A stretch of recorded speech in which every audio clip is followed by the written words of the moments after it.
Bakal kembali lagi bersama kami di Liga Indonesia. Kali ini kita akan membahas tentang saham SOS atau Sales on Service Twk.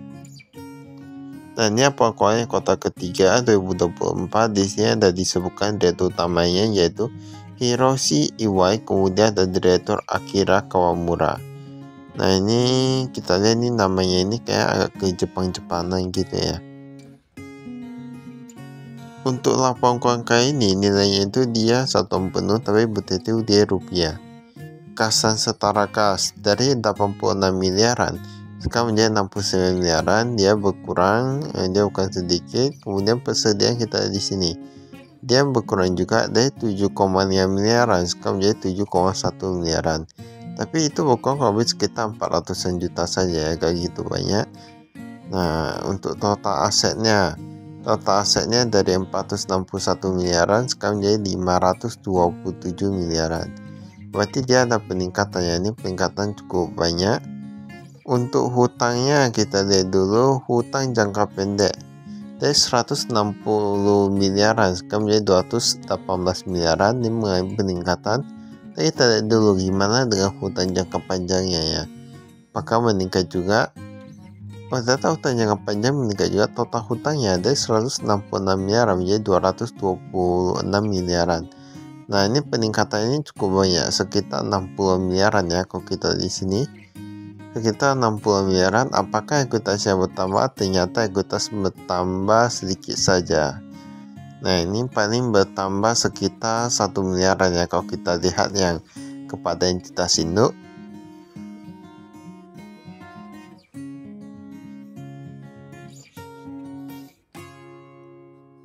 Jumlah ekuitas ini pendapatan bersih 1,3 triliunan sekarang menjadi 1,39 triliunan.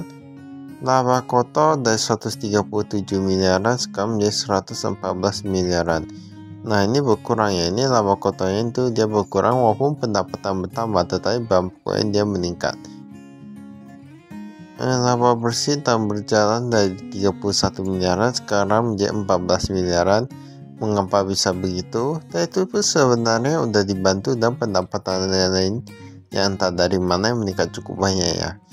Nah, ini kalau kita lihat ini lebih ke beban pokok pendapatannya yang cukup tinggi. Penerimaan pembayaran kas kepada pemasok, nah dari 1,2 triliunan sekarang menjadi 1,3 triliunan. Itu tadi termasuk karyawan dan beban usaha ya. Jika kita lihat dari sini, ini perusahaan ini kan dia kayak menyediakan jasa ya, kayak jasa SDM, jasa parkir, jasa ini, jasa itu. Nah, jika kita lihat ini seharusnya persediaan gak gitu berpengaruh sih, kayak gitu berpengaruh. Itu kemungkinan besar bahan pokoknya itu dia memang real dari dari bebannya itu ya, dia bukan dikurangi dari stok atau gimana, dia dari beban untuk orang-orang SDM nya gitu ya. Ini bisa kita lihat manajemennya kayak gak ada yang berubah. Tapi dari sini bisa kita katakan bahwa penurunan laba ini memang disebabkan karena mungkin peningkatan biaya. Nah, bukan karena yang lain ya. Karena apa? Dia berarti kenaikan pendapatan itu bukan berarti perusahaan seperti ini bisa menghasilkan laba lebih tinggi. Nah, jadi perlu dilihat juga itu labanya berapa. Ini gaji dan tunjangan yang diterima direksi perusahaannya, top manajemennya. Nah, naik 5 miliaran, berarti udah turun dari 9 miliaran sekarang menjadi 5 miliaran. Nah, dia berkurang, ini sebenarnya cukup banyak untuk kami. Ini persentase kepemilikannya kayak gak ada yang berubah, biasa-biasa aja.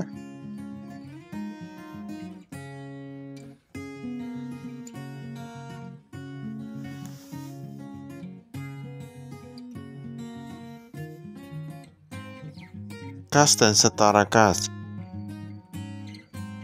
ini kasnya dari 400-an jutaan sekarang jadi 185 jutaan. Yang Bank Danamon Indonesia dia meningkat dari 700-an jutaan sekarang menjadi 35 miliaran. Bank Sinamas dia berkurang, ini banyak sekali ya yang berkurang ya.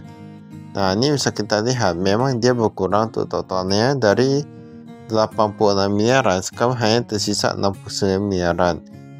Untuk piutang usaha, bahkan sebenarnya kalau kita lihat ini bahkan hutangnya udah lebih banyak ya.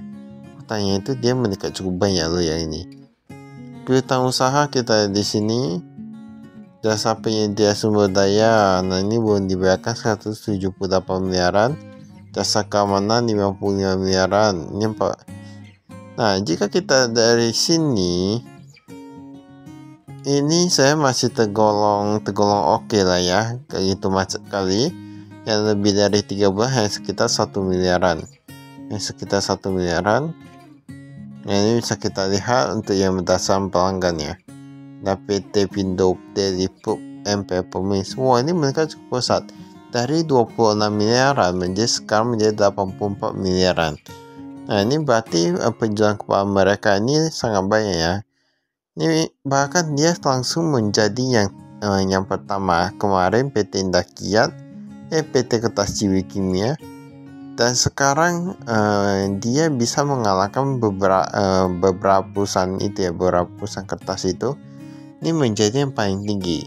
Nah, mungkin kalau ada yang tahu, ada yang bekerja di sana, bisa memberikan komentar ya. Apakah perusahaannya memang berkembang itu pesat atau gimana ya? Persediaan kita lihat ini ada jasa keamanan dan gitu. Soalnya memang perusahaan seperti ini, dia persediaannya gak gitu berpengaruh karena bukan untuk dijual. Dan dia persediaannya itu biasanya gak gitu banyak sih. Ini ada seragam dan lain-lain gitu ya. Mesin dan peralatan, pengkawal kerja, mungkin kayak printer dan lain gitu. Ini ada bahan kimia, ada komputer dan peralatan kantor. Berdasarkan penelaahan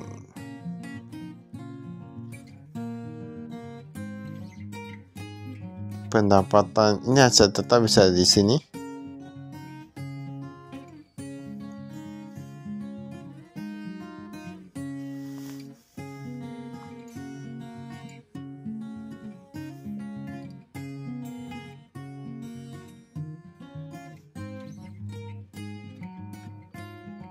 Nih kita lihat yang lainnya.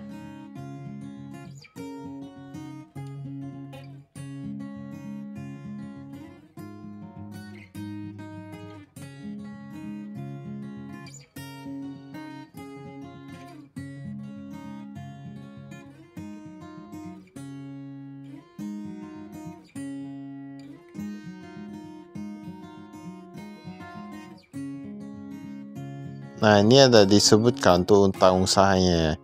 Utang usaha.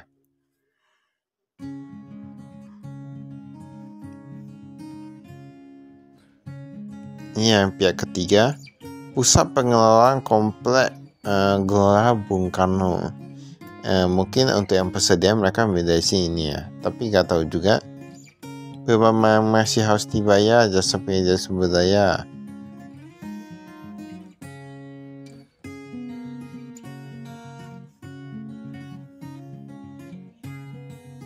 Ini kita lihat, ini berdasarkan jenis bebannya.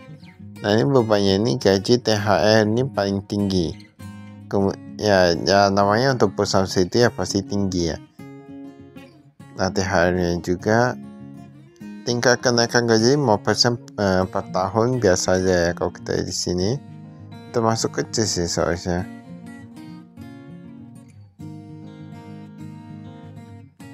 Ini modal sahamnya. Ada PT Alsobas Indonesia Service Security Service, PT Puragraha. Dan kalau kita lihat itu memang dia pegang banyak ya. Pendapatan bersih kita di sini. Pendapatan bersih dia semua rata-rata meningkat sih, kecuali yang jasa kebersihan dan lain-lainnya. Sedangkan jasa pakai selalu meningkat. Memang kalau kita lihat yang jasa pakai ini selalu meningkat ya. Yang kita bahas pokoknya.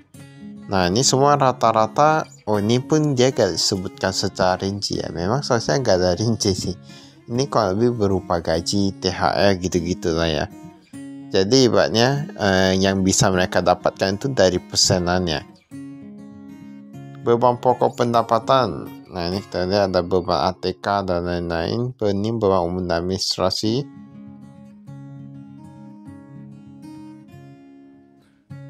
beban keuangan dia udah menurun sih. Tapi sama aja ya, karena hutangnya habis itu meningkat cukup besar ya. Kalau kita lihat itu peningkatan hutangnya itu cukup banyak sih. Pendapatan lain kita lihat paling banyak dari pendapatan lainnya. Nah inilah yang agak susah. Yang kita pikir bisa dilihat dari yang beneran rinciannya. Yang paling banyak malahan pendapatan lainnya. Di dalam pendapatan lain ada pendapatan lainnya.